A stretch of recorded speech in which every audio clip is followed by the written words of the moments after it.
Next day, Sindbad the porter returned to the palace of Sindbad the Sailor, just as they had agreed. He found another feast, even grander than the one before, waiting for him. After they had eaten and drunk and enjoyed themselves, Sindbad the Sailor looked at the porter and said, "Welcome, my friend. Are you ready to hear the tale of my third voyage?" The porter nodded eagerly, and the sailor began his story.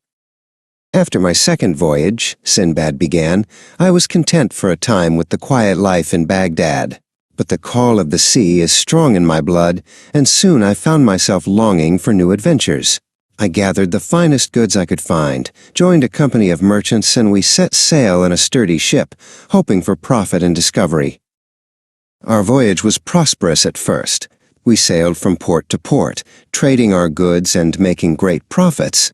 But one day, a fierce storm rose up, driving our ship far off its course.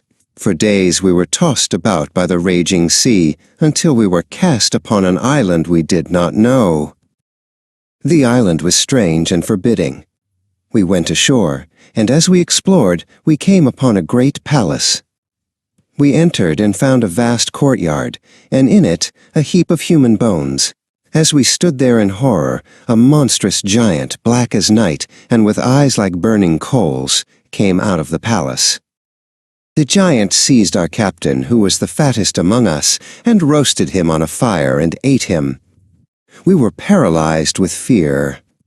He then lay down and slept, and his snores were like the roar of thunder. We knew we had to escape before he woke. That night, we devised a plan.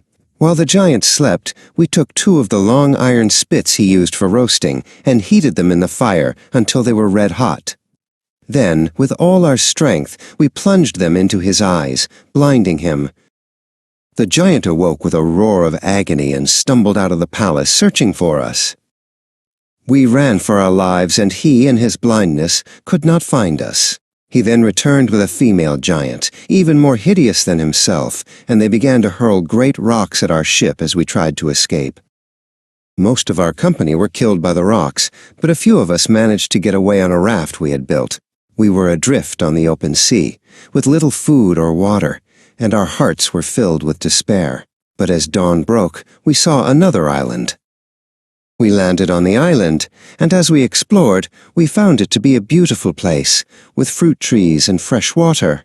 But our relief was short-lived, for that night a monstrous serpent came and swallowed one of my companions. We were terrified, and the next day we climbed a tall tree to escape it. The serpent came again that night and devoured my other companion. I was left alone, and in my despair, I built a cage of wood around myself. The serpent came, but could not get to me, and at last it went away. I was saved, but I was alone and hopeless. Just as I had given up all hope, a ship appeared on the horizon. I made a signal, and they saw me and took me on board. To my amazement, the captain recognized me, for he was the same captain from my second voyage. He had thought me lost, but had kept my goods safe for me. And so, I returned to Baghdad richer than ever before, and with another tale of wonder and peril to tell. "And that, my friend," said Sindbad the Sailor to Sindbad the Porter, "was the end of my third voyage. Come back tomorrow, and you shall hear of my fourth."